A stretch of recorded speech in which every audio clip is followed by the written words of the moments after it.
에스더 1장. 이것은 아하수에로 왕 때에 있었던 일이다. 아하수에로는 인도에서 에티오피아에 이르기까지 모두 127개 지방을 다스린 왕이다. 아하수에로 왕은 수사궁전 왕제에서 다스렸다.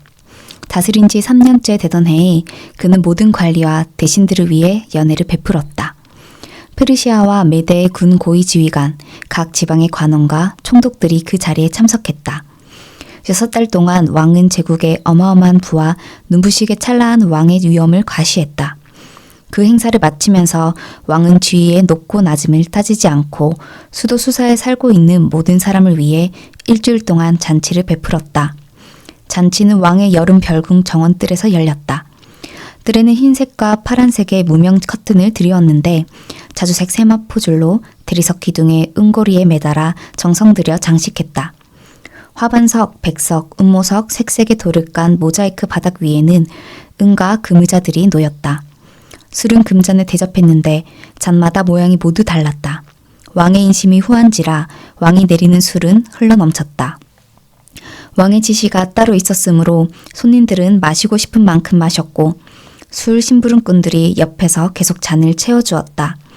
한편 왕비 와스디는 아하수에로 왕의 왕국에서 여자들을 위해 따로 잔치를 베풀었다.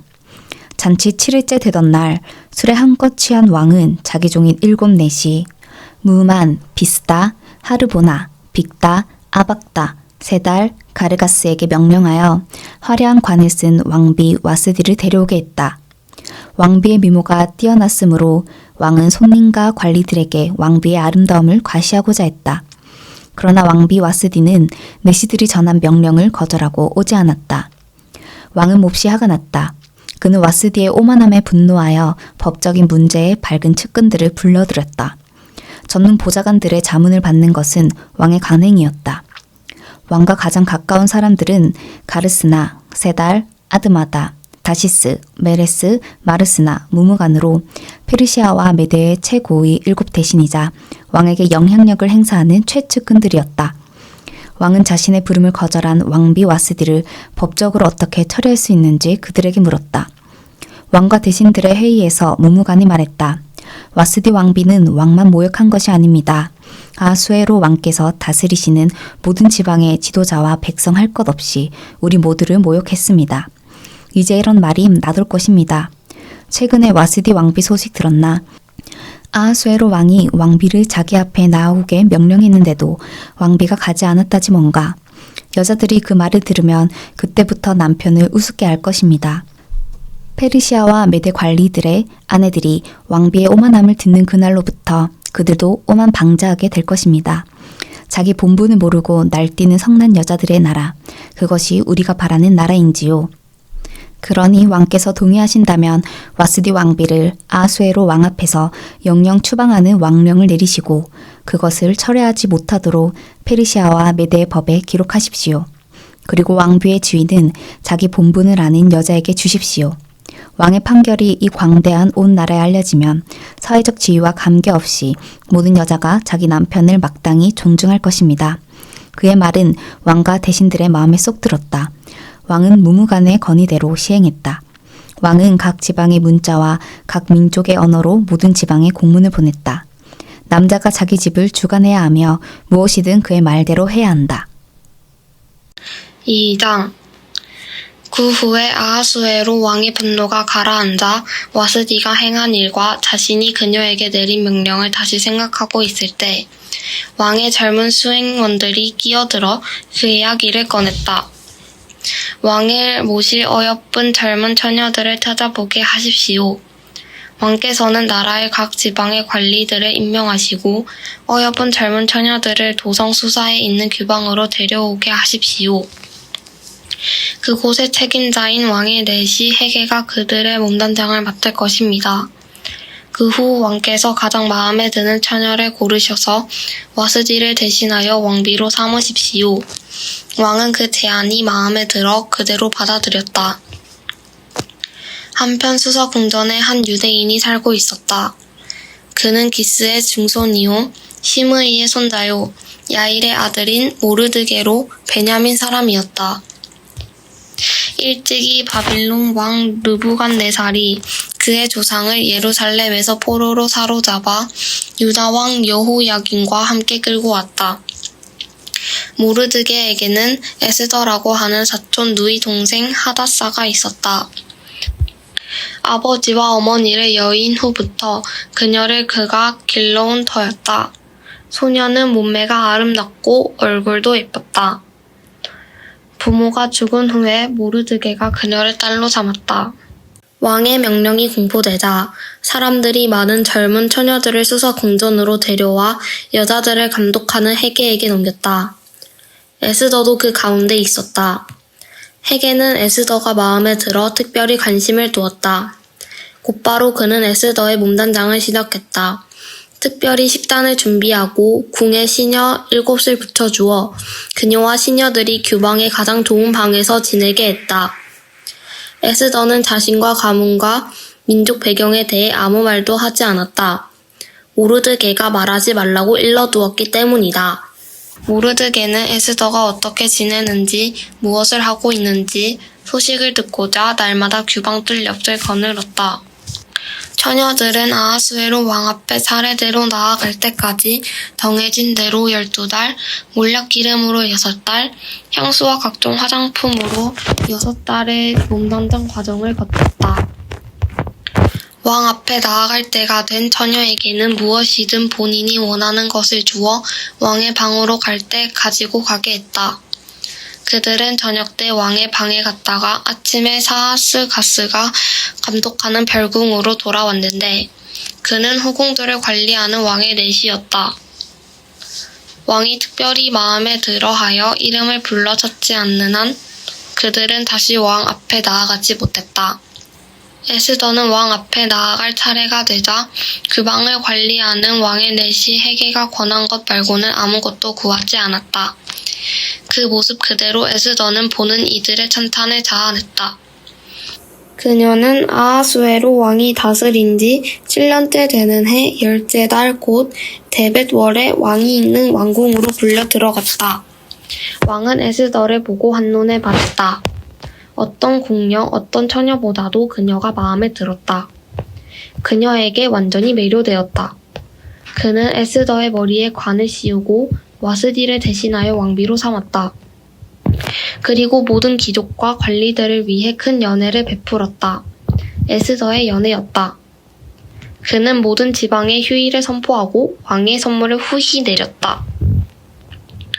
이후 처녀들이 다시 한번 소집되었는데 모르드게가 왕의 문에서 일을 맡아보고 있었다.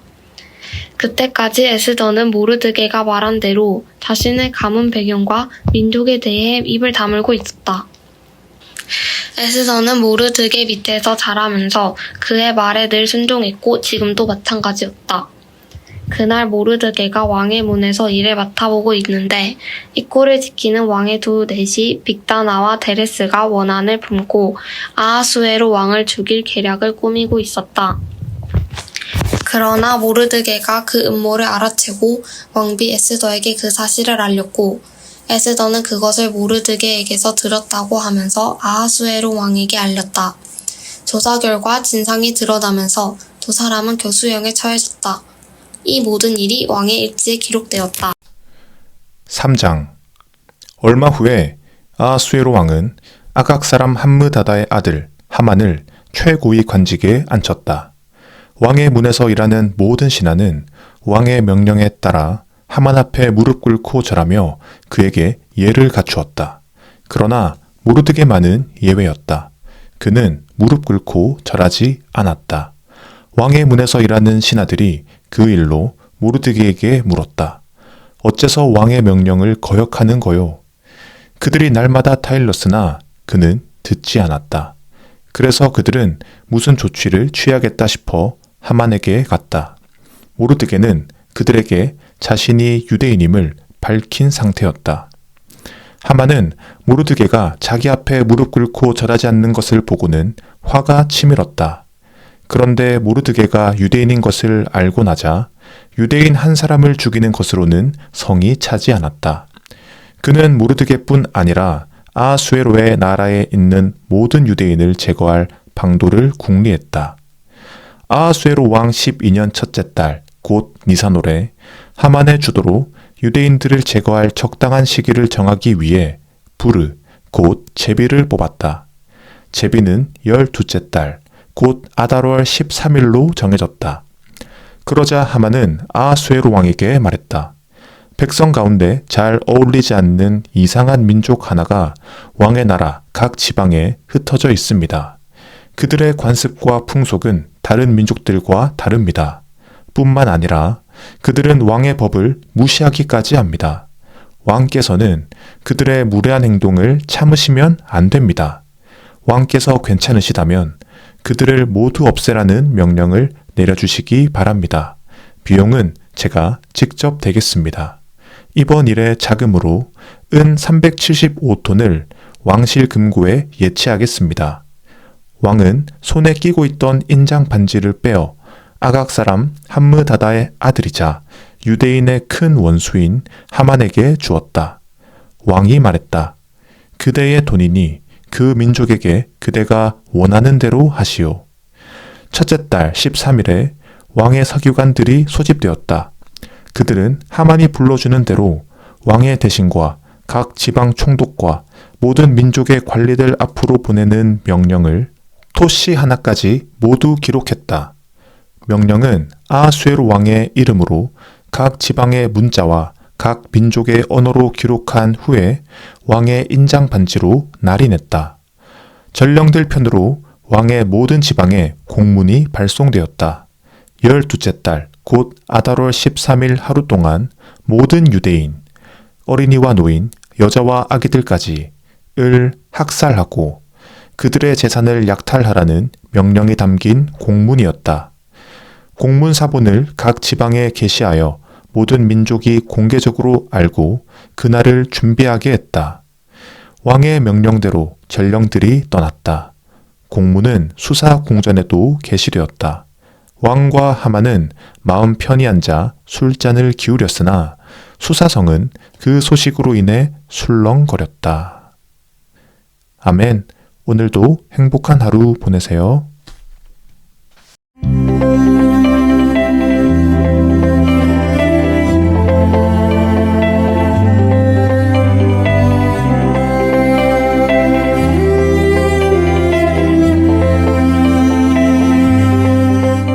에스더 서장.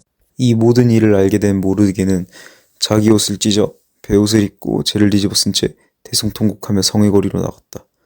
베옷을 입은 사람은 누구도 왕의 문 안으로 들어갈 수 없었으므로 그는 왕의 문 앞까지 와서 멈추어 섰다.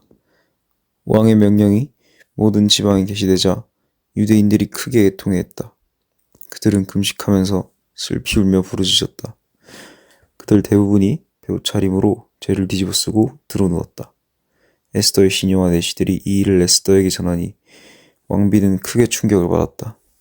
에스더가 모르드게에게 새 옷을 보내 베옷을 벗도록 했지만 그는 받으려 하지 않았다. 에스더는 왕이 그녀를 시중들도록 붙여준 왕국 내시 하닥을 불러 모르드게에게 가서 무슨 일인지 전말을 알아오게 했다. 하닥은 왕의 문 앞 성읍 광장에 있는 모르드게에게 갔다. 모르드게는 그동안 있었던 일을 그에게 모두 말했다. 그는 또 하만이 유대인 학살 자금으로 왕실 금고에 예치하기로 약속한 돈의 액수까지 정확히 말해주었다. 모르드게는 수사에 게시된 왕의 공문 사본을 그에게 주면서 에스더에게 돌아가 보고할 때 그것을 보이라고 말했다. 그리고 왕에게 나아가서 자기 민족을 위해 간절히 구하고 탄원하라는 당부도 전했다. 하닥이 돌아와서 모르드게의 말을 에스더에게 모두 전했다. 하닥이 이야기를 전해 들은 에스더는 다시 그를 모르드게에게 보내어 이렇게 말했다. 여기 왕 밑에서 일하는 사람과 각 지방의 백성도 다 아는 것처럼 왕의 부름 없이 왕께 나아가는 모든 사람의 운명은 오직 죽음뿐입니다. 왕께서 금호를 내밀 때에만 예외입니다.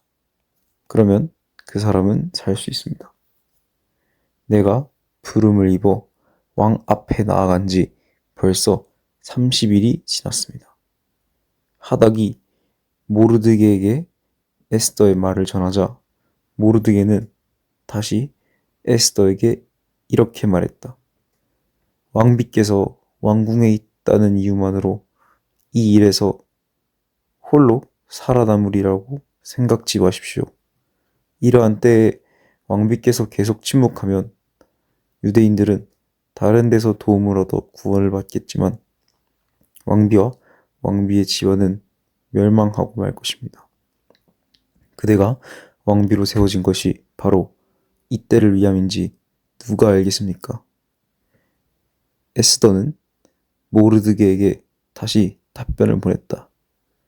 어서 수사에 사는 유대인들을 모두 모으시고 나를 위해 금식하게 하십시오. 사흘 동안 밤낮으로 먹지도 말고 마시지도 마십시오. 나와 내 시녀들도 함께 금식할 것입니다. 그렇게 해주신다면 비록 금지된 일이지만 내가 왕께 나아가겠습니다. 그러다가 죽으면 죽겠습니다. 모르드게가 떠나서 에스더가 일러준 대로 시행했다. 5장 사흘 후에 에스더는 왕비의 예복을 입고 왕의 아래실에 있는 왕궁 뜰에 들어섰다. 그때의 왕은 입구 쪽을 향하여 왕자에 앉아 있었다. 뜰에 서 있는 왕비 에스더의 모습이 눈에 띄자 왕은 반가워하며 손을 들고 있던 그물을 내밀었다. 에스더가 가까이 다가가 그 홀의 끝에 손을 대었다. 왕이 물었다. 왕비 에스더여, 그대의 소원이 무엇이오? 그대가 원한다면 내 나라의 절반을 주겠소. 에스더가 말했다. 왕께서 괜찮으시다면 제가 왕을 위해 준비한 저녁 식사에 하만과 함께 오셨으면 합니다. 왕이 말했다. 당장 하만을 부르거라. 그와 함께 왕비 에스더가 준비한 저녁을 들겠다. 그래서 왕과 하만은 에스더가 마련한 저녁 식사 자리에 동석했다. 함께 술을 마시던 중에 왕이 에스더에게 말했다. 이제 그대가 원하는 것을 말해보시오. 내 나라의 절반을 달라고 해도 지나치지 않으니 말만 하시오. 에스더가 대답했다. 제가 원하는 것은 이것입니다. 왕께서 제게 은혜를 베푸시고 제 소원과 간구대로 해주기를 기뻐하신다면 제가 내일도 저녁 식사를 차려 왕과 하만을 모시고 싶습니다. 왕께서는 하만과 함께 오시기 바랍니다. 그때는 왕께서 모르시면 바로 제 소원을 아뢰겠습니다. 그날 하만은 아주 즐거운 기분으로 궁을 나섰다. 그런데 그때 왕의 문을 지키고 앉아서 자기를 무시하고 본체만 체하는 모르드게가 보였다. 하만은 화가 치밀어 올랐지만 꾹 참고 곧바로 집으로 갔다. 그는 친구들과 아내 세레스를 불러놓고 자신의 엄청난 재물과 많은 자녀들 그리고 왕이 자기를 높여주던 일이며 최고 위직에 오른 일을 자랑하기 시작했다. 하만은 말을 이었다. 그뿐만이 아니오. 에스더 왕비가 왕을 대접하는 사적인 저녁 식사에 나를 초대했지 뭐요. 우리 셋뿐이었소. 왕비는 내일 저녁 식사에도 나를 초대했다오. 그런데 왕의 문에 앉아있는 그 유대인 모르드게만 보면 이 모든 게 하나도 즐겁지 않단 말이오. 그의 아내 세레스와 친구들이 말했다. 높이 23m의 교수대를 세우십시오. 내일 아침 가장 먼저 왕께 구하여 모르드게를 거기 매달라는 명령을 받아내십시오. 그러고 나서 즐거이 왕과 함께 저녁 식사에 가면 되지 않겠습니까? 하만은 그 말이 마음에 들었다. 그는 교수대를 세우게 했다. 6장 그날 밤 왕은 잠이 오지 않아서 미래 사건을 기록하는 실록을 가져다가 자기 앞에서 읽도록 명령했다. 실록을 읽던 중에 우연히 모르드게가 빅다나와 드레스의 음모를 폭로했던 일에 관한 기록이 나왔다. 그들은 문 입구를 지키는 왕궁 내시로 아하수에르 왕을 암살하려고 모의했었다. 왕이 물었다. 이런 일을 한 모르드게에게 상을 내려 그 공을 치하했느냐? 시종들던 왕의 시종들이 대답했다. 그에게 해준 것이 하나도 없습니다. 왕이 말했다. 거기 뜰에 누구 있느냐? 마침 하만이 자기가 세운 교수대에 모르드게를 매다는 일을 왕에게 말하려고 왕궁 바깥뜰에 들어서던 참이었다. 왕의 시종들이 말했다. 하만이 뜰에 대기하고 있습니다. 안으로 들게 하여라. 왕이 말했다. 하만이 들어오자 왕이 그에게 말했다. 내가 특별히 높이고자 하는 사람이 있는데 그에게 무엇을 해주면 좋겠어? 하만은 속으로 생각했다. 나를 높이겠다는 말씀이로구나. 나 말고 또 누가 있겠는가? 그래서 그는 왕에게 대답했다. 왕께서 높이기를 기뻐하시는 사람이라면 이렇게 하시는 것이 좋을 듯합니다. 왕께서 입으시는 옷과 왕께서 타시는 말을 내오게 하십시오. 그런 다음에 그 말의 머리에 왕의 간을 씌우고 그옷과 말을 왕의 가장 높은 대신에게 맡기셔서 왕께서 특별히 높이시려는 그 사람에게 입히게 하십시오. 그리고 그를 말에 태워 성읍 광장을 지나면서 왕께서 특별히 높이고자 하시는 사람에게는 이렇게 하신다 하고 외치게 하십시오. 왕이 하만에게 말했다. 바로 와서 그 말대로 시행하시오.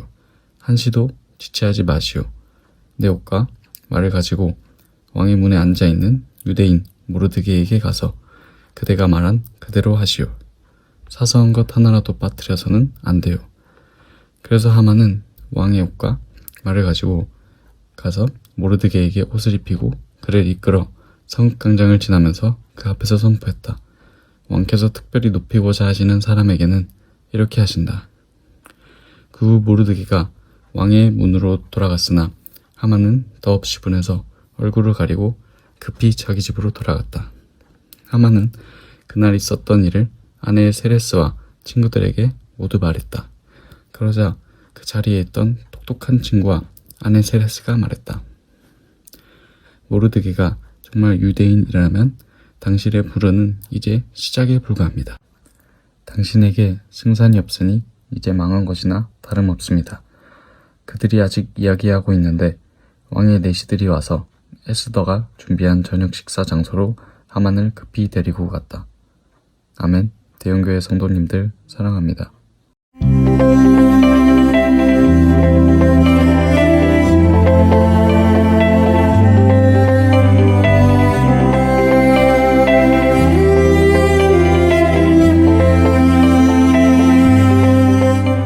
에스더 7장. 왕과 하만은 왕비 에스더와 함께하는 저녁 식사에 참석했다. 두 번째 저녁 식사에서도 왕은 술을 마시면서 에스더에게 물었다. 왕비 에스더여, 무엇을 원하시오? 내 나라의 절반이라도 좋으니 말만 하시오. 모든 게 당신 것이오. 왕비 에스더가 대답했다. 왕이시여, 제가 왕께 은혜를 입어 왕께서 저를 기쁘게 여기신다면 저와 제 민족을 살려주십시오. 저와 제 민족이 팔려서 이제 왕하게 되었습니다. 사륙당하여 망하게 되었습니다. 우리가 종으로만 팔렸어도 제가 감히 왕께 이런 말씀을 드리지 않았을 것입니다. 우리의 근심도 왕을 성가시게 할 정도는 아니었을 것입니다. 아수에로 왕이 크게 화를 냈다. 그런 극악무도한 짓을 꾸민 자가 누구요? 그 자가 지금 어디 있소? 에스더가 말했다. 그 원수, 그 대적은 바로 이 악한 자 하만입니다.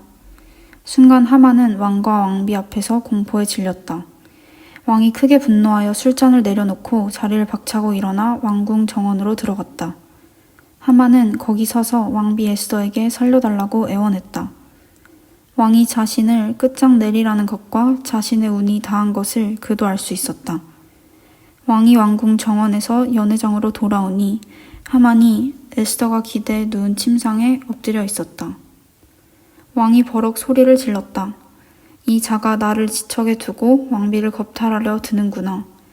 왕의 입에서 그 말이 떨어지자 하만의 얼굴에서 핏기가 가셨다. 왕을 시중들던 내시 가운데 하르보나가 말했다. 저쪽을 보십시오. 하만이 왕의 목숨을 구한 모르드게를 매달려고 세운 교수대입니다. 하만의 집 바로 옆에 있는데 높이가 23m입니다. 왕이 말했다. 이 자를 거기에 매달아라. 하만은 모르드게를 매달려고 직접 세운 바로 그 교수대에 자신이 매달렸다. 그제야 왕의 불같은 분노가 가라앉았다. 8장. 그날 아하수에로 왕은 유대인의 대적 하만의 재산을 왕비 에스더에게 주었다. 에스더가 모르드게와의 관계를 설명하자 모르드게가 왕 앞에 나아오게 되었다. 왕은 하만에게서 돌려받은 자신의 인장 반지를 빼서 모르드게에게 맡겼다. 에스더는 하만의 재산을 그가 관리하게 했다. 에스더는 또다시 왕에게 나아가 아각 사람 하만의 악을 저지하고 유대인을 해치려고 꾸민 그의 계략을 철회해달라고 왕의 발 앞에 엎드려 눈물로 간청했다. 왕이 에스더에게 그물을 내미자 에스더가 일어나 왕 앞에 서서 말했다. 왕께서 저를 기쁘게 여기시고 이 일이 옳다고 생각하시면 그리고 왕께서 정말 저에게 은혜를 베푸신다면 명령을 내리셔서 아각 사람 함므다다의 아들 하만의 계략 곧 각 지방의 모든 유대인을 몰살시키려는 계획을 승인하는 공문을 취소하여 주십시오. 제 민족이 진멸당하는 참사를 제가 어찌 눈뜨고 볼 수 있겠으며 제 친족이 사륙당하는 것을 제가 어찌 바라보고만 있겠습니까? 아하수에로 왕은 왕비 에스더와 유대인 모르드게에게 말했다. 하만이 유대인을 공격했으므로 내가 그의 재산을 에스더에게 주고 그를 교수대에 매달게 했소. 그러니 이제 그대들의 판단대로 유대인들을 위해 무엇이든 글로 쓰도록 하시오. 그리고 이 인장 반지로 날인하시오. 왕의 이름으로 기록하고 곧 그의 인장 반지로 날인한 명령은 철회할 수 없다. 그래서 셋째 달 곧 시완월 23일에 왕의 서기관들이 소집되었다. 유대인들에 관한 왕의 명령이 모르드게가 불러주는 대로 토시 하나까지 기록되었다. 그것은 인도에서 에티오피아까지 127개 모든 지방의 대신과 총독과 관리들 앞으로 보내는 것으로 유대인의 문자와 언어를 포함해 각 지방의 문자와 각 민족의 언어로 기록되었다. 모르드게는 아하수에로 왕의 이름으로 명령을 기록하고 왕의 인장 반지로 날인했다. 그리고 말탄 정령들 편으로 공문을 발송했는데 그들은 왕국 사용장에서 기른 왕의 가장 빠른 말을 탔다. 왕이 명령한 내용은 모든 성읍의 유대인들이 무장하여 스스로를 지키고 그들과 그들의 아내와 자녀들을 위협하는 사람은 누구든 죽이며 원수들의 소유를 무엇이든 빼앗을 수 있게 한 것이었다. 아하수에로 왕이 다스리는 모든 지방에서 이 일이 허용된 날은 12째 달 곧 아달월 13일이었다. 명령은 각 지방의 공공장소에 게시하여 누구나 읽게 했고 유대인들에게는 그날을 준비하여 원수들에게 복수할 수 있도록 승인했다. 왕의 명령이 긴급함으로 전령들은 왕의 말을 타고 급히 떠났다. 왕의 명령은 수사공전에도 게시되었다. 모르드게는 보라색과 흰색 예복, 큰 금관, 가는 모시실로 지은 자주색 겉옷 차림으로 왕 앞에 물러나왔다. 수사와 성에 기쁨이 흘러넘쳤다. 유대인들에게 밝은 빛과 웃음이 찾아온 것이다. 즐겁고 기쁘고 자랑스러운 날이었다. 왕의 공문이 게시된 모든 성읍, 모든 지방, 각 나라 어디에서나 유대인들은 거리로 나가 축하하고 환호하며 잔치를 벌였다. 뿐만 아니라 유대인들이 아닌 많은 사람들도 유대인이 되었다. 이제는 오히려 유대인이 아닌 사람들이 위험해졌다. 9장 12째 달 곧 아달월 13일에 왕의 명령이 시행되었다.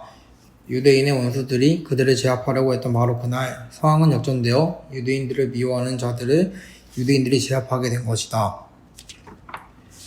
유대인들은 아하수에로 왕이 다스리는 각 지방 모든 성읍에 모여 그들의 멸망을 꾀하던 자들을 공격했다. 누구도 그들을 당해낼 수 없었다. 두려워서 모두들 굽신이가 되었다. 더욱이 정부 관리와 대신과 총독을 비롯하여 왕 밑에서 일하는 모든 사람이 모르드게를 의식하고 유대인들을 도왔다. 그들은 모르드게를 두려워했다. 이제 그는 왕궁의 실세가 되었다. 모르드게의 권력이 커질수록 그의 명성도 더해갔다. 유대인들은 칼로 원수들을 해치우고 닥친 대로 살육하며 자기들을 미워하는 자들에게 마음껏 복수했다. 수사 공전에서 유대인들은 500명이나 되는 사람을 죽였다. 그들은 또 유대인의 대적이요 함므다다의 아들인 하만의 10아들도 죽였다. 바산다다, 달본, 아스바담, 보라다, 아달리아, 아리다다, 바마스담, 아리세, 아리데, 외사다. 그러나 그들은 재산을 약탈하지 않았다. 그날 모든 일이 끝난 뒤에 궁전에서 죽임당한 자들의 수가 왕에게 보고되었다. 왕이 왕비 에스더에게 말했다. 이곳 수사 궁전에서만 유대인들이 500명을 죽였고 하만의 10아들도 죽였소. 그러니 나머지 지방에서야 어떠했겠소. 그 밖에 그대가 더 원하는 것이 무엇이오. 말만 하시오. 그러면 그대 뜻대로 될 것이오. 그대의 소원이 곧 나의 명령이오.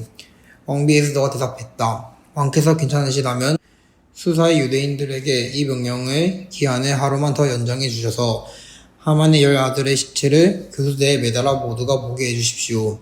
왕은 그렇게 하라고 명령을 내렸다. 명령은 연장되었고 하만의 10아들의 시체는 공개적으로 매달렸다. 수사의 유대인들이 다시 모여들었다. 아달월 13일에 그들은 수사에서 300명에서 죽였다. 그러나 이번에도 제사는 약탈하지 않았다. 한편 왕이 다스리는 나머지 지방에서는 유대인들이 단결하여 스스로를 지키고 압제에서 벗어났다. 아다라 13일에 그들은 유대인들을 미워하는 자 7만 5천 명을 죽였으나 제사는 약탈하지 않았다. 그들은 이튿날 14일을 쉬면서 풍성한 음식으로 잔치를 벌이며 즐거워했다. 그러나 수사에서는 유대인들이 13일과 14일 이틀에 걸쳐 일을 벌였으므로 15일을 경축일로 삼아 잔치를 벌이며 즐거워했다. 모르드게는 이 모든 일을 기록하고 그 사본을 지역과 관계없이 아하수에로 왕이 다스리는 모든 지방의 유대인들에게 보내어 해마다 아다라 14일과 15일을 유대인들이 원수들에게서 해방된 기념일로 지키도록 명령했다. 그 달에 그들의 슬픔이 기쁨으로 변했고 애통이 축제와 웃음의 경축일로 바뀌어 서로 선물을 주고받고 가난한 이들을 보살폈다. 그들은 명령대로 그날을 지켰다. 그때부터 시작된 것이 전통이 되어 모르드게가 제시한 대로 계속 시행되었다. 모든 유대인의 대적인 아각 사람 함므다다의 아들 하만은 모든 유대인을 멸할 음모를 꾸몄다. 그는 불의를 뽑아 그들을 공포에 떨게 하고 멸망시키려 했다. 그러나 왕비 에스더가 나서서 단언하자 왕이 문서로 명령을 내렸고 하만이 꾸민 악한 계략은 결국 하만 자신에게로 돌아갔다.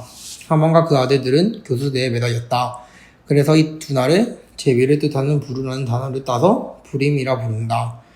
유대인들은 모르드게가 보낸 편지에 적힌 모든 말을 명심하고 자신들이 겪은 모든 일을 기념하여 이 날을 계속 지키기로 뜻을 모았다. 해마다 그 편지에 기록된 두 달을 기념하는 일은 그들과 그 후손과 장래의 모든 개종자들에게 전통이 되었다. 이 두 날은 모든 지방과 성읍에서 모든 세대가 기억하고 지켜야 할 명절이 되었다. 이 부림의 날들은 유대인들이 절대로 소홀히 해서는 안 되는 날이자 그 후손에게도 절대 잊어서는 안 되는 날이 되었다. 아비하일의 딸 왕비 에스더는 왕비의 정권으로 유대인 모르드게를 지원하여 그가 기록한 내용을 지지하고 승인하는 두 번째 편지를 썼다. 모르드게는 아하수에로가 다스리는 나라 127개 지방 전역의 모든 유대인에게 위로와 격려의 편지를 보내어 이 부림의 날들이 유대인 모르드게가 정한 날로 달력에 자리 잡게 됐다. 이 날은 그대 자신뿐 아니라 후손도 금식하고 울며 부르시는 날로 정해졌다. 에스더의 명령은 부림의 전통을 견고하게 해주었고 그 내용은 책에 기록되었다. 10장 아하수에로 왕은 자신의 제국 이쪽 끝에서 저쪽 끝까지 세금을 부과했다. 아하수에로 왕의 강대한 업적은 왕이 모르드게를 높여 영광스럽게 한 일에 대한 상세한 기록과 함께 메드와 페르시아 왕 연대기에 모두 기록되어 있다. 유대인 모르드게는 아하수에로 왕 다음으로 영향력 있는 위치에 올랐다. 그는 유대인들 사이에서 평판이 좋았고 크게 존경을 받았다. 그는 특히 자기 백성의 유익을 위해 열심히 일했고 자기 민족의 평화와 번영에 마음을 다했다. 아멘. 즐거운 하루 보내시기 바랍니다.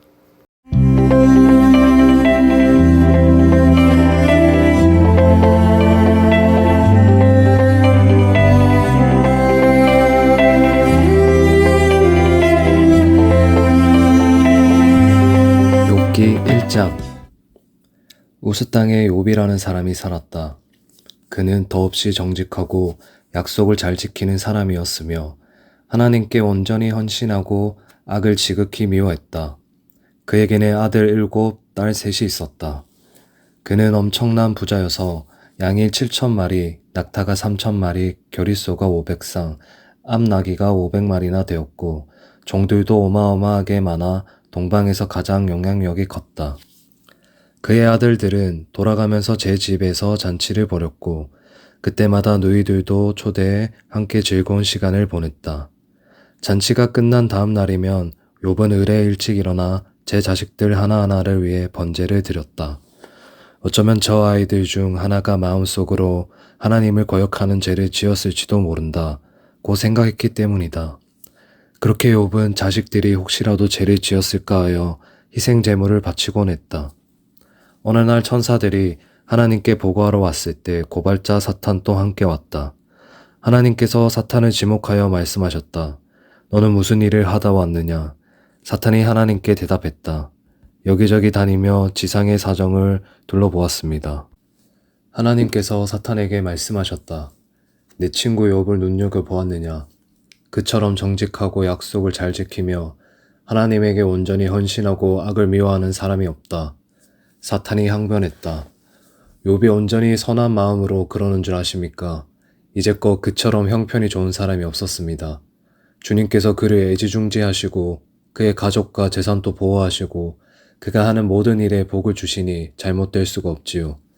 하지만 주께서 손을 뻗어 그의 소유를 모두 빼앗으시면 어떤 일이 벌어지겠습니까?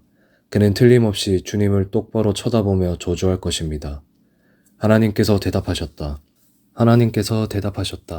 좋다. 어디 그가 가진 모든 것을 내 뜻대로 해보아라. 다만 그의 몸은 건드리지 마라.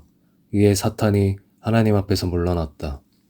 얼마 후 욥의 자녀들이 맏형의 집에 모여 잔치를 벌이고 있었는데 심부름꾼 하나가 욥에게 와서 말했다. 주인님, 소가 밭을 갈고 나귀들이 근처에서 풀을 뜯고 있는데 스바 사람들이 쳐들어와 가축들을 빼앗고 일꾼들을 죽였습니다. 저 혼자만 살아남아서 주인 어른께 소식을 전합니다. 그가 말을 채 마치기도 전에 다른 심부름꾼이 와서 말했다. 여러 차례 번개가 치더니 양떼와 목돈들을 바싹 태워버렸습니다. 저 혼자만 살아남아서 주인 어른께 소식을 전합니다. 그가 말을 채 마치기도 전에 또 다른 심부름꾼이 와서 말했다. 갈대아 사람들이 세 방향에서 몰려와 낙타들을 빼앗고 낙타 몰이꾼들을 죽였습니다. 저 혼자만 살아남아서 주인 어른께 소식을 전합니다. 그가 말을 채 마치기도 전에 또 다른 심부름꾼이 와서 말했다. 주인 어른의 자제분들이 큰 아드님 댁에서 잔치를 벌이고 있는데 사막에서 폭풍이 불어닥쳐 그 집을 내리쳤습니다. 집이 무너져 내려 자제분들이 모두 죽었습니다. 저 혼자만 살아남아서 주인 어른께 소식을 전합니다. 욥은 벌떡 일어나 옷을 찢고 머리털을 깎은 후에 바닥에 엎드려 경배하며 말했다. 내가 어머니의 태에서 벌거벗고 나왔으니 벌거벗은 채 땅의 태로 돌아갈 것입니다. 주신 분도 하나님이시고 가져가신 분도 하나님이시니 하나님의 이름을 찬양할 뿐입니다. 이 모든 일을 겪으면서도 욥은 죄를 짓지 않았다. 단 한 번도 하나님을 원망하지 않았다. 2장. 어느 날 천사들이 하나님께 보고하러 왔을 때 사탄도 하나님 앞에 나타났다. 하나님께서 사탄을 지목하여 말씀하셨다. 너는 무슨 일을 하다 왔느냐? 사탄이 하나님께 대답했다. 여기저기 다니며 지상의 사정을 둘러보았습니다. 하나님께서 사탄에게 말씀하셨다. 내 친구 욥을 눈여겨보았느냐? 그처럼 정직하고 약속을 잘 지키며 하나님께 온전히 헌신하고 악을 미워하는 사람이 없다. 그는 자신의 믿음을 굳게 붙들었다. 내가 나를 부추겨 그를 무너뜨리고자 했지만 부질없는 짓이었다. 사탄이 대답했다.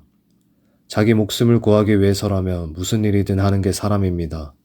주께서 손을 뻗어 그의 건강을 빼앗으시면 어떻게 되겠습니까? 그는 틀림없이 주님을 똑바로 쳐다보며 저주할 것입니다. 하나님께서 말씀하셨다. 좋다. 내 마음대로 해보아라. 하지만 그를 죽이지는 마라. 사탄이 하나님을 떠나가 욥의 몸에 악성 종기가 돋게 했다. 욥은 머리부터 발끝까지 종기와 부스럼으로 뒤덮였다. 상처로 인해 미칠 듯 가려웠고 고름이 줄줄 흘러내렸다. 그는 질그릇 조각으로 자기 몸을 벅벅 긁고 재가 깔린 쓰레기 더미에 가서 앉았다. 그의 아내가 말했다. 아직도 그 잘난 고결함을 지키겠다는 거예요? 차라리 하나님을 저주하고 죽어버려요. 욥이 아내에게 말했다. 당신은 생각 없는 바보처럼 말하는구려. 우리가 하나님께 좋은 날도 받았는데 나쁜 날도 받는 게 당연하지 않소? 이 모든 일을 겪으면서도 욥은 죄를 짓지 않았다. 하나님을 거역하는 말을 한마디도 하지 않았다. 욥의 세 친구가 욥이 당한 온갖 어려움에 대한 소식을 들었다. 대만 사람 엘리바스, 수아 사람 빌닷, 나아마 사람 소발은 각자의 지역에서 출발했다. 그들은 욥 곁을 지키면서 그를 위로할 요량으로 중간에 만나 함께 욥을 찾아갔다. 욥의 모습을 처음 보았을 때 그들은 자신들의 눈을 믿을 수가 없었다. 친구의 몰골을 도저히 알아볼 수 없었기 때문이다. 그들은 탄식하며 목 놓아 울고 겉옷을 찢고 슬픔의 표시로 머리에 재를 뿌렸다. 그러고는 친구 옆에 주저앉았다. 그들은 욥의 곁에 앉아 7일 밤낮을 한마디도 하지 않았다. 그의 고난이 얼마나 극심한지, 그의 심정이 얼마나 처참한지, 알 수 있었기 때문이다. 3장. 그러다 욥이 침묵을 깨뜨렸다. 그는 목소리를 높여 자신의 운명을 저주했다. 내가 태어난 나라 사라져라. 내가 잉태된 그 밤아 없어져 버려라. 우주 공간의 블랙홀처럼 되어버려라. 위에 계신 하나님이 그날을 잊어주셨으면, 그날을 책에서 지워버리셨으면, 내가 태어난 그날이 짙은 어둠 속에 묻히고 안개에 쌓였으면, 밤이 그날을 삼켜버렸다면, 내가 잉태된 밤 따위는 귀신이나 가져가라. 그날을 달력에서 찢어버려라. 영감에서 삭제해버려라. 오, 그날 밤이 아예 없어져 어떤 기쁨의 소리도 들리지 않았다면, 저주에 능한 자들이 그날을 저주하여 바다 괴물 리워야단을 풀어버렸다면, 새벽 별들이 검은 수트로 변하고 아무리 기다려도 빛이 비추지 않고 동틀역의 첫 햇살도 보지 못했다면, 그러면 그날 내가 어머니의 태에서 나오지도 이 고통 많은 세상에서 살지도 않았으려만, 어찌하여 나는 죽어서 나오지 않았으며 첫 숨이 마지막 숨이 되지 않았던가. 어찌하여 나를 안아주는 두 팔이 있었으며 내게 젖을 물린 가슴이 있었던가. 그러지 않았다면 지금쯤 나는 편안히 쉬고 있을 텐데, 아무 고통도 못 느끼고 영원히 잠들었을 텐데, 폐허가 된 왕실 묘지에 묻힌 왕과 정치가들과 함께 있을 텐데, 금과 은으로 장식한 번쩍이는 무덤에 묻힌 제후들과 함께 있을 텐데, 어찌하여 나는 죽은 채 태어나 빛을 보지 못한 모든 아기들과 함께 묻히지 못했던가. 그곳에서는 악인들이 더 이상 누군가를 괴롭히지 못하고 녹초가 된 사람들이 오랫동안 기다리던 휴식을 취하며 제수들이 간수들의 고함 소리에 잠깰 일 없이 편안하게 자고 있건만, 그곳에서는 큰 자와 작은 자의 구별이 없고 노예도 자유를 얻건만. 어찌하여 하나님은 비참한 사람들에게 빛을 주시고 쓰디쓴 인생을 사는 이들을 살려두시는가. 이들은 죽기를 무엇보다 바라건만 죽지 못하고 죽음보다 나은 것을 상상하지 못하며 죽어서 묻힐 날을 인생에서 가장 행복한 순간으로 손꼽아 기다리지 않는가. 부질없는 인생, 삶의 의미를 찾을 길을 하나님이 모두 막으셨으니 살아서 무엇하겠는가. 저녁 식사로 빵 대신 신음만 삼키다 식탁을 물리고 고통을 토해낸다. 내가 가장 두려워하던 일이 현실이 되었고 가장 무서워하던 일이 벌어졌다. 심히 산산조각 나고 평안이 깨졌다. 내게 더 이상 안식은 없다. 죽음이 내 삶을 덮쳤구나. 4장. 그러자 대만 사람 엘리바스가 큰 소리로 말했다. 내가 자네에게 한마디 해도 되겠나? 잠자코 있기가 어려운 상황이라 그러네. 자네가 많이 하던 일일세. 자네는 적절한 말로 상황을 명확히 보게 해주고 포기하려는 이들을 격려해 주었지. 자네의 말은 비틀거리던 이들을 일으켜 세우고 주저앉기 직전의 사람들에게 새로운 희망을 심어 주었지. 하지만 이제 자네가 공경에 처했고 괴로워하고 있어. 큰일을 당한 충격으로 비틀거리고 있군. 하지만 지금은 자네가 경건한 삶에서 자신감을 얻어야 할 때가 아닌가. 모범적인 삶에서 희망을 찾아야 할 때가 아닌가. 잘 생각해보게. 정말 죄 없는 사람이 쓰레기 더미에 앉는 신세가 된 적이 있던가? 진정 올곧은 사람들이 끝내 실패한 적이 있던가? 내가 본 바로는 악을 갈고 재난을 뿌리는 사람들이 악과 재난을 거두어 들이더군. 그들은 하나님의 입기 한 번이면 산산조각 나고 그분이 한바탕 노하시면 나만하지 못한다네. 백수의 왕 사자가 우렁차게 포효해도 이가 빠지면 쓸모가 없지. 이가 없어 먹이를 못 잡으니 새끼들은 뿔뿔이 흩어져 혼자 힘으로 살아가야 하지. 한마디 말이 나에게 은밀히 들려왔네. 속삭임에 불과했지만 나는 분명히 들었어. 깊이 잠들었던 어느 날 밤 무서운 꿈속에서 들었다네. 두려움이 나를 정면으로 쳐다보았는데 공포 그 자체였네.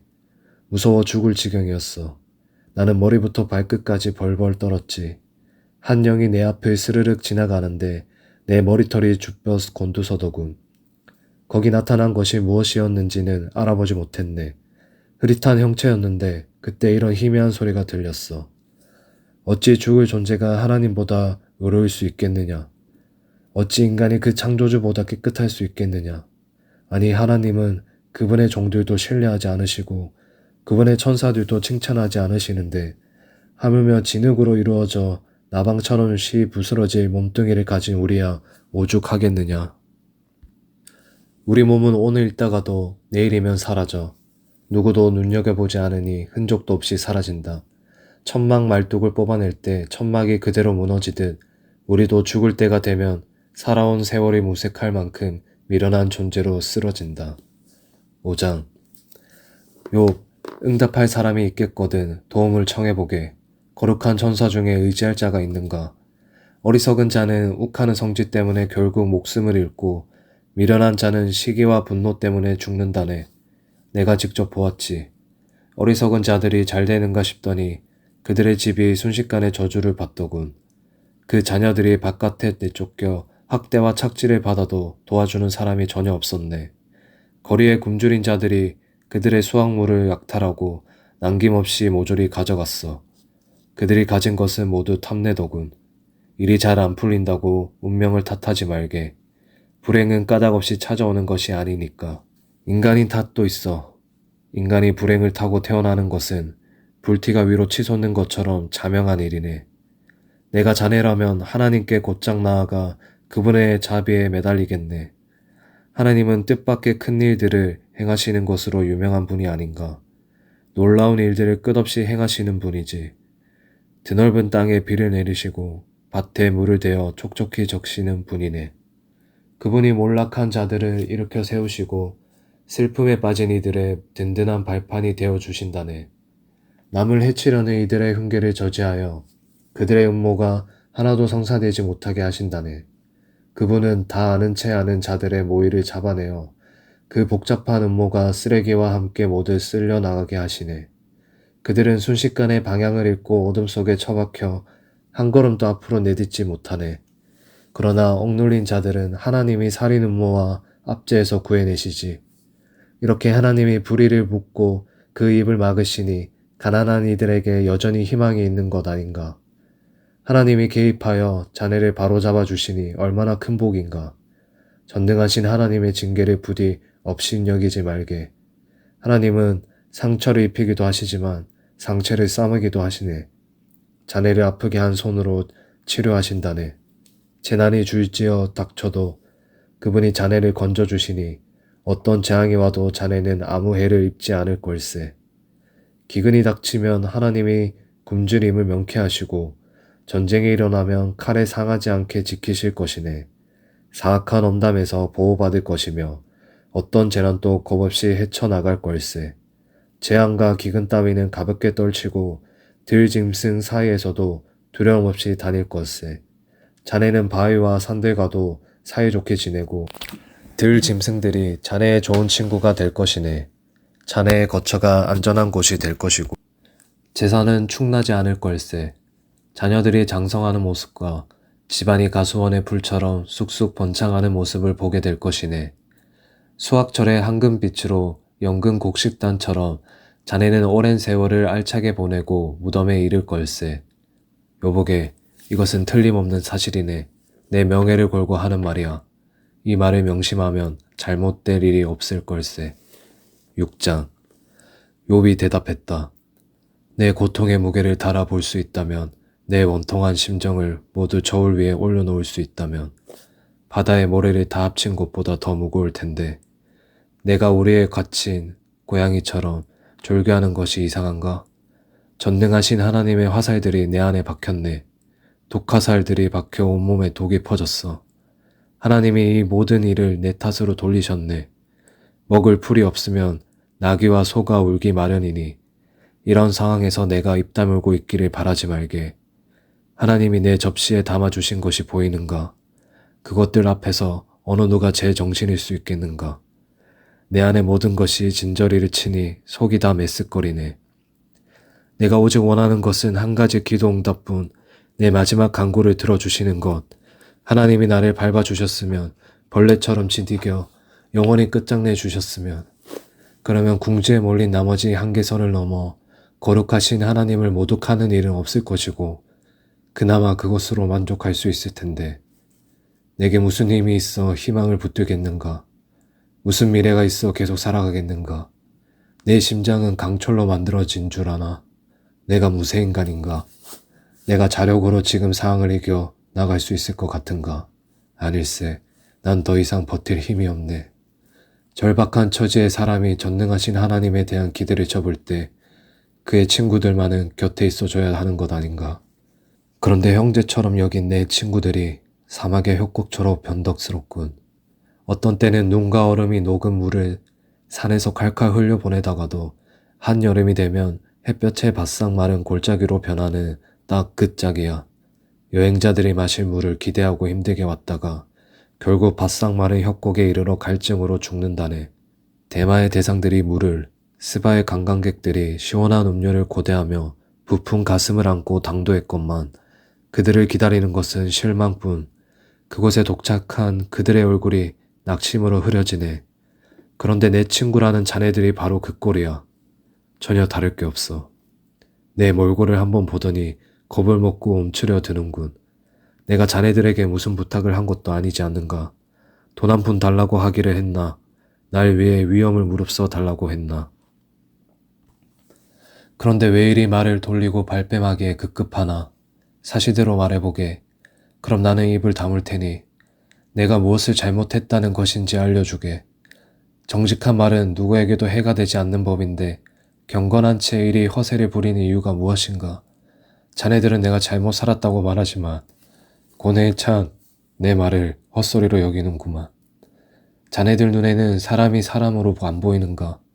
친구가 수지타산을 따져야 할 품목에 불과한가? 나를 똑바로 보게. 내가 자네 면전에서 거짓말을 할 것 같은가?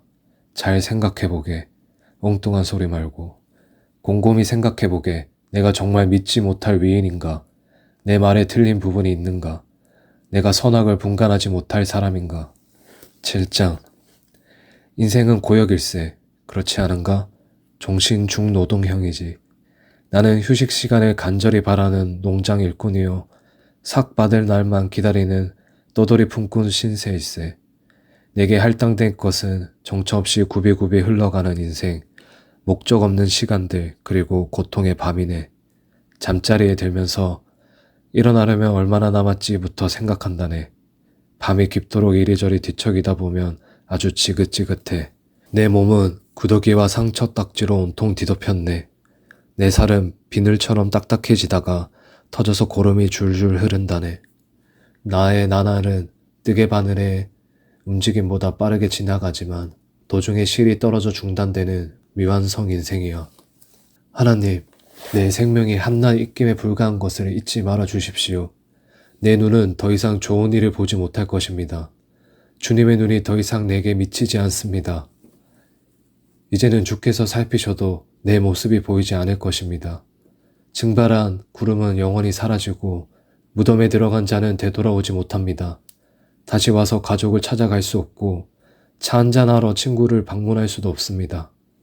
그래서 나는 잠잠히 있지 않고 내 사정을 모조리 다 이야기하렵니다. 드높은 하늘에 쏟아내는 나의 향기는 거칠지만 정직합니다.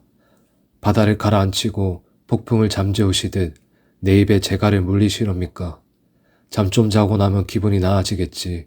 한결 기운이 날 거야 하고 말하면 주께서 오셔서 악몽으로 겁을 주시고 환영을 보내어 기겁을 하게 만드십니다.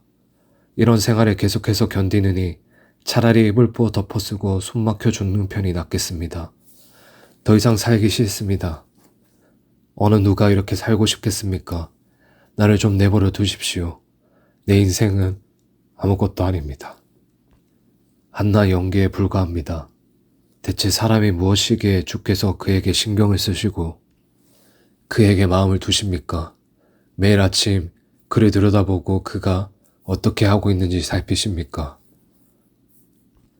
나를 좀 내버려 두십시오. 네, 침이라도 마음 놓고 뵙게 해주실 수 없습니까? 내가 죄를 지었다 한들 그것이 주께 무슨 해가 되겠습니까?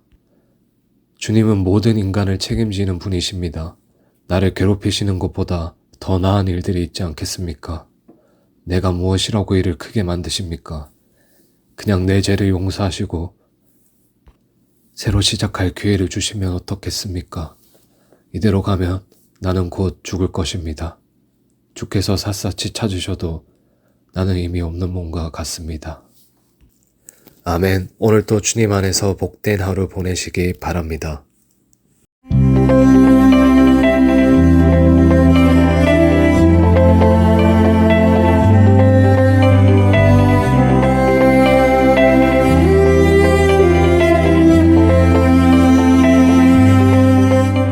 욥기 8장. 이번에는 수아 사람 빌닷이 말했다. 어떻게 그런 말을 계속할 수 있는가?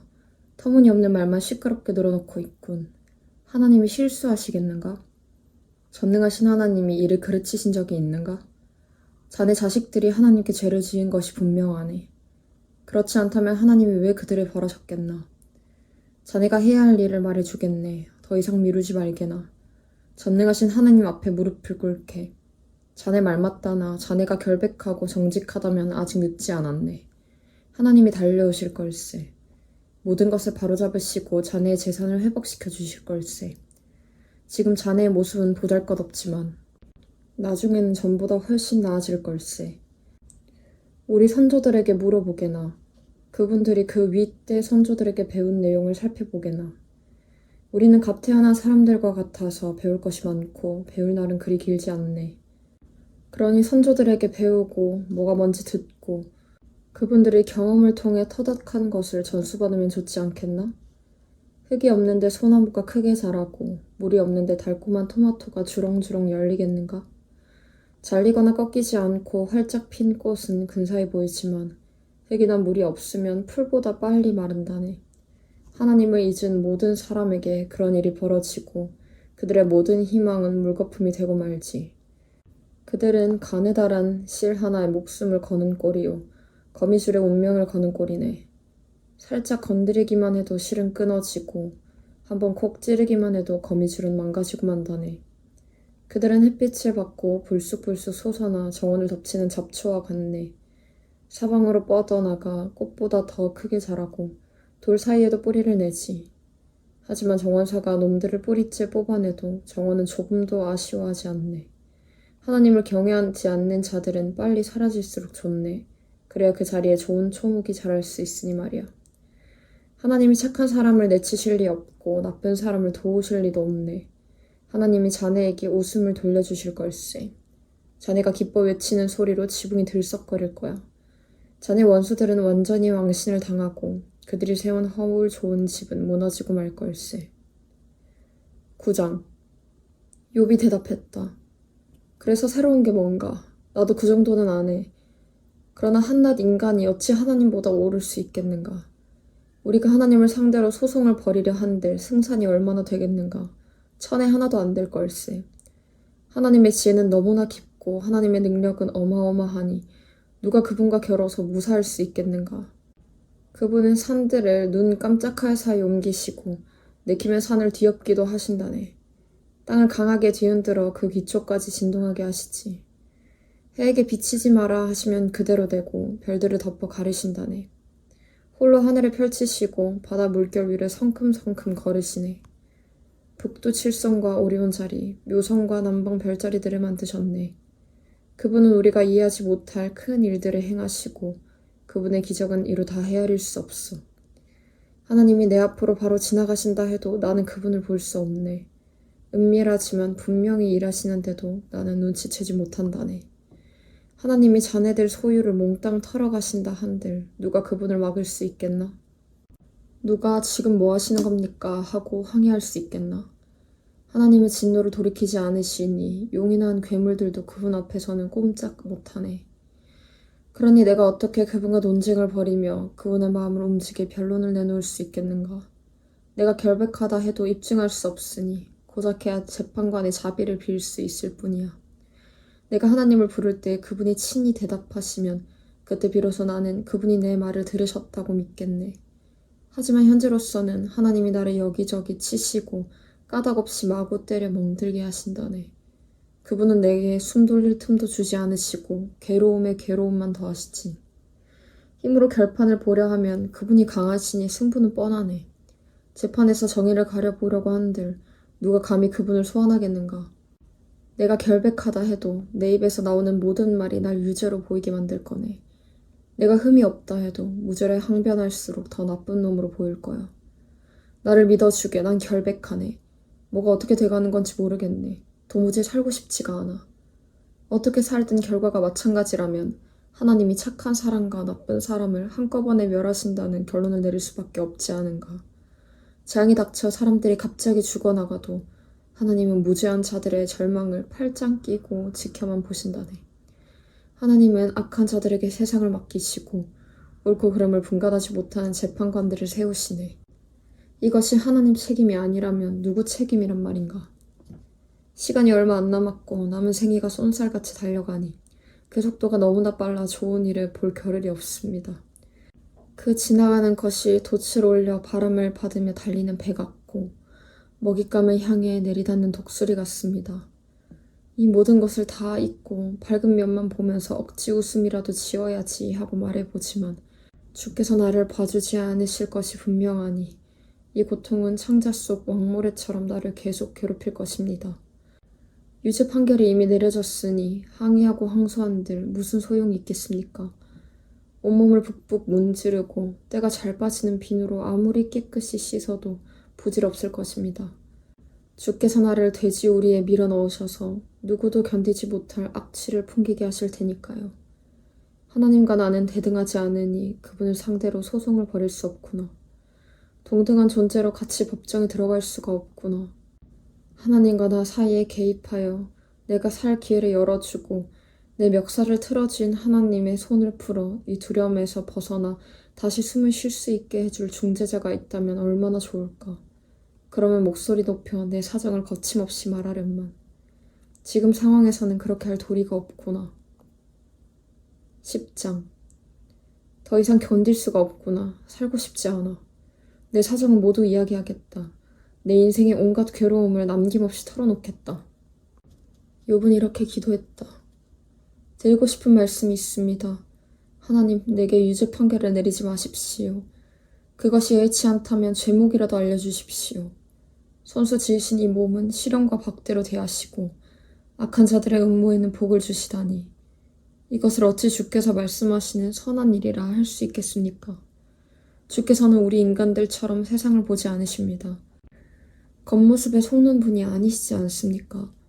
주께서는 우리와 달리 마감 시한에 쫓겨 일하지 않으십니다. 영혼 가운데 거하시니 일을 제대로 처리하실 충분한 여유가 있으십니다. 그런데 이 무슨 일입니까? 내 허물을 파헤치시고 수치가 될 만한 것을 찾기 위해 이리도 혈안이 되셨습니까? 주께서는 내가 무죄임을 잘 아십니다. 나를 도울 자가 없다는 것도 아십니다. 주께서는 나를 질그릇처럼 손수 빚으셨는데 이제는 산상조각 내려 하십니까? 주께서 진흙으로 나를 얼마나 아름답게 빚으셨는지 잊으셨습니까? 그런데 이제 나를 진흙덩이로 돌리시렵니까? 주께서 정자와 난자를 섞으시자 경이로운 잉태가 이루어졌고 살갑과 뼈, 근육과 두뇌를 갖춘 나란 존재가 기적같이 생겨났습니다. 주께서는 내게 생명과 믿기지 않는 큰 사랑을 주셨습니다. 내가 숨쉬는 것까지도 눈여겨보시고 지켜주셨습니다. 그러나 주께서는 한 가지 사실을 알려주지 않으셨습니다. 그것이 다가 아니라는 것. 내가 한 걸음이라도 잘못 디디면 주께서 기다렸다는 듯이 달려들어 조금도 봐주지 않으시리라는 것을 말입니다. 내가 정말 죄가 있다면 나는 끝장입니다. 그러나 죄가 없다 해도 달라질 것은 없습니다. 끝장이긴 마찬가지입니다. 뱃속이 비통함으로 가득합니다. 나는 고통의 늪에 빠졌고 고통이 턱까지 차올랐습니다. 이런 상황에서도 어떻게든 잘해보려고 용감하게 견디려 애써보지만 주님은 내가 도무지 감당할 수 없는 분, 먹이를 노리는 사자처럼 조금도 사정을 봐주지 않으십니다. 주께서 내게 불리한 증인들을 새롭게 내세우십니다. 나를 향한 노여움을 키우시고 내게 슬픔과 고통을 더하십니다. 이러실 거면 왜 나를 세상에 내놓으셨습니까? 아무도 나를 보지 못했다면 좋았을 것을. 사자나로 태어나 숨 한 번 못 쉬고 그대로 땅에 묻혔다면 좋았을 것을. 이제 내가 죽을 때도 되지 않았습니까? 죽어서 묻히기 전에 관에 들어가 땅속에 봉인되고 죽은 자들의 땅으로 영원히 추방되어 칠흑 같은 어둠 속에서 아무것도 볼 수 없게 되기 전에 노를 멈추시고 내가 미소라도 한번 짓도록 내버려 두실 수 없습니까? 11장. 이제 나아마 사람 소발 차례가 되었다. 말은 청산유수로군. 더 이상 듣고만 있을 수 없군. 헛소리만 늘어놓는데 내버려 둬서야 되겠나? 이복의 욥, 자네가 계속 이렇게 나오는데 우리가 잠자코 있을 거라고 생각하나? 푸념과 조롱을 계속하도록 내버려 둘 줄 알았나? 자네는 내 생각은 건전하고 내 행동은 흠이 없다고 주장하는군. 하나님이 자네를 따끔하게 꼬집으시고 자네에게 진상을 알려주시면 좋겠네. 자네에게 지혜의 내막을 보여주시면 좋겠어. 참된 지혜는 겉모습만 보아서는 알 수 없는 법이니까. 그러나 이것 하나만은 확실하네. 자네는 아직 받아야 할 벌의 절반도 못 받았다는 사실이야. 자네가 하나님의 신비를 설명할 수 있겠나? 전능하신 하나님을 도표로 나타낼 수 있겠나? 하나님은 자네가 상상도 못할 만큼 높으시고 자네가 도무지 헤아릴 수 없을 만큼 깊으시네. 지평선보다 멀리 뻗어 계시고 끝없는 대양보다 훨씬 광대하시네. 그분이 불쑥 찾아오셔서 자네를 잡아 가두시고 법정으로 끌고 가신다면 자네가 별 수 있겠나? 그분은 부질없는 허세를 꿰뚫어 보시고 멀리서도 악을 찾아내시지. 아무도 그분의 눈을 가릴 수 없네. 머리가 빈 사람이 깨닫는 시간이면 노새가 말을 배울 수 있을 걸세. 그래도 자네가 하나님을 갈망하고 그분께 손을 내민다면, 자네 손에 묻은 죄를 떨어내고 집안의 악을 간직하지 않는다면 부끄럼 없이 세상을 마주하면서 죄책감과 두려움 없이 당당하게 살아갈 수 있을 걸세. 자네는 괴롭던 일을 다 잊어버리고 오래되어 빛바랜 사진처럼 여기게 될 걸세. 자네의 세상은 햇빛으로 씻김을 받고 모든 그늘은 여명에 흩어질 걸세. 자네는 희망에 부풀어 긴장을 풀고 자신감을 되찾을 거야. 편안히 앉아 주위를 둘러보며 여유로운 마음을 갖게 될 걸세. 아무 염려 없이 마음을 터놓고 사는 자네에게 많은 이들이 찾아와 복을 빌어달라고 구할 거야. 그러나 악인들은 이런 일을 보지 못할 거네. 그들은 기대할 만한 것이 아무것도 없이 막다른 골목으로 달려가고 있네. 12장. 욥이 대답했다. 자네들은 모든 전문가의 대변인인 모양이군. 자네들이 죽으면 우리에게 살아갈 방도를 일러줄 자가 없겠어. 하지만 나에게도 머리가 있다는 걸 잊지 말게. 난 자네들의 장단에 놀아날 생각 없네. 전문가가 아니라도 그 정도는 안다네. 친구들에게 내가 조롱을 당하는구나. 하나님과 대하던 사람이 적꼴이군. 무자비하게 조롱을 당하는구나. 저자 좀 봐. 잘못한 게 전혀 없대. 잘 사는 사람들이 남 탓하며 손가락질하기는 쉽고 배부른 사람들이 어렵게 사는 이들을 비웃기는 쉽지. 사기꾼들이 경비가 철저한 집에서 안전하게 지내고 하나님을 모독하는 거만한 자들이 오히려 호사스럽게 산다네. 자신을 보호해줄 신을 돈 주고 산 자들. 가서 짐승들의 생각을 물어보게나. 그것들이 가르쳐줄 걸세. 새들에게 물어보게나. 진실을 알려줄 걸세. 땅에 귀를 갖다 대보게. 그리고 기본을 배우게. 귀를 기울여보게. 바다의 물고기도 제 이야기를 들려줄 걸세. 하나님이 주권자이시라는 것과 모든 사람과 살아 숨쉬는 모든 생물이 그분의 손 안에 있다는 것을. 그 모든 것들이 알고 동의하고 있지 않은가? 이것은 누구나 아는 상식이네. 누구나 맛을 느낄 수 있는 것처럼 말일세. 노인들만 지혜를 독점한다고 생각하나? 나이가 지긋해야만 인생을 알게 될 거라 믿는가? 참 지혜와 진정한 능력은 하나님의 것. 그분께 어떻게 살아야 하는지, 무엇을 위해 살아야 하는지 배울 수 있네. 그분이 헐어버리시면 다시는 세울 수 없고, 그분이 잡아 가두시면 결코 풀려날 수 없네. 그분이 비를 막으시면 가뭄이 들고, 비를 풀어놓으시면 홍수가 진다네. 힘과 성공은 하나님의 것. 속는 자와 속이는 자 모두 그분의 통치 아래 있네. 그분은 그들이 내세우는 자격을 박탈하시고 재판관들이 어리석은 바보임을 드러내시네. 왕들의 왕복을 벗기시고 그 허리에 누더기를 두르게 하신다네. 제사장들의 예복을 벗기시고 고관들을 자리에서 물러나게 하시네. 신뢰받는 현인들이 입을 다물게 하시고 장로들의 분별력과 지혜를 거두어 가시지. 유명인사들에게 멸시를 쏟으시고 힘있고 강한 자들의 무장을 해제하신다네. 어두운 동굴에 스포트라이트를 비추시고 칠흑 같은 어둠을 정오의 태양 아래로 끌어내시네. 나라들을 흥하게도 하시고 망하게도 하시며 세우기도 하시고 버리기도 하신다네. 세계 지도자들의 지각을 빼앗으시고 아무도 없는 곳으로 그들을 내몰아 어둠 속에서 막막한 심정으로 더듬거리게 하시네. 술 취한 사람처럼 휘청대며 비틀거리게 하시네. 13장. 그래, 그 모든 것을 내 눈으로 보았고 내 귀로 들어서 알고 있다네. 자네들이 아는 것은 나도 다 아는 것이니 내가 자네들보다 못할 것이 없네.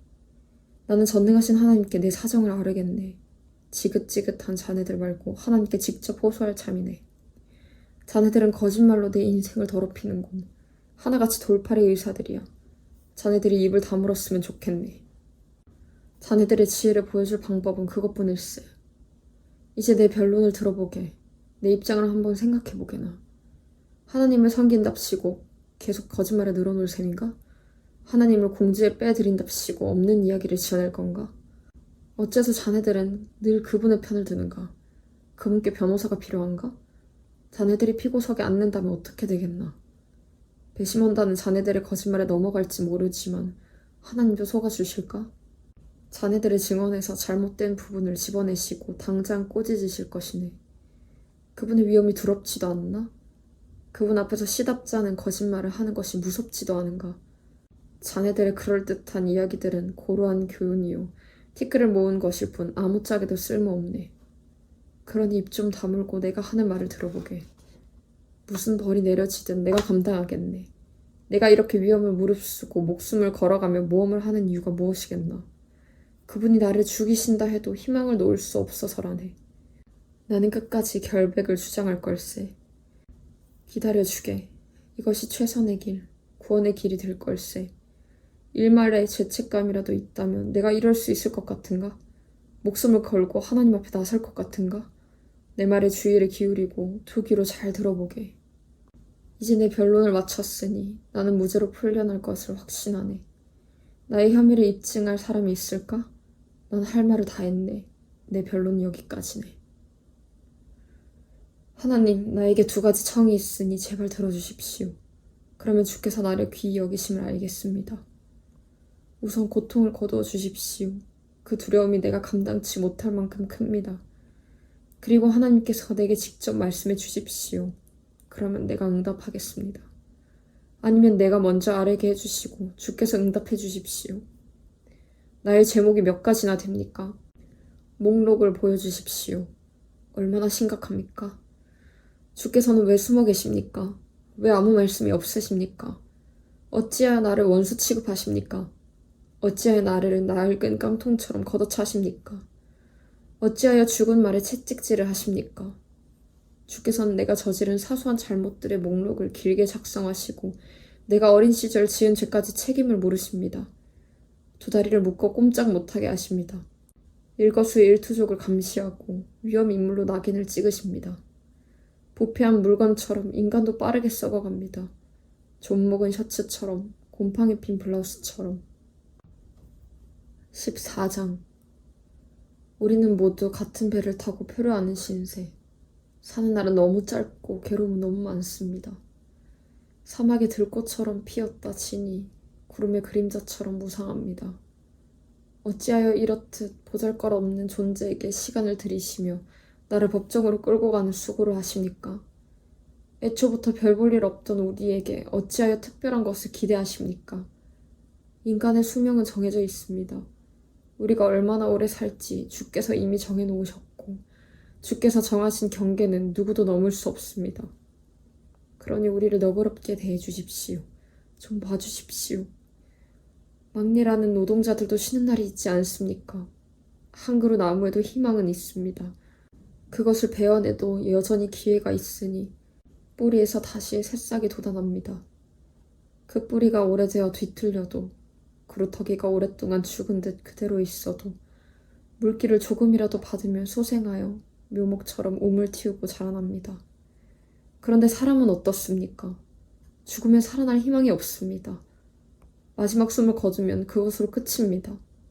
바싹 말라 물이 있던 흔적만 남은 호수와 강처럼 인간은 쓰러지면 다시 일어나지 못하고 다시 깨어나지 못합니다.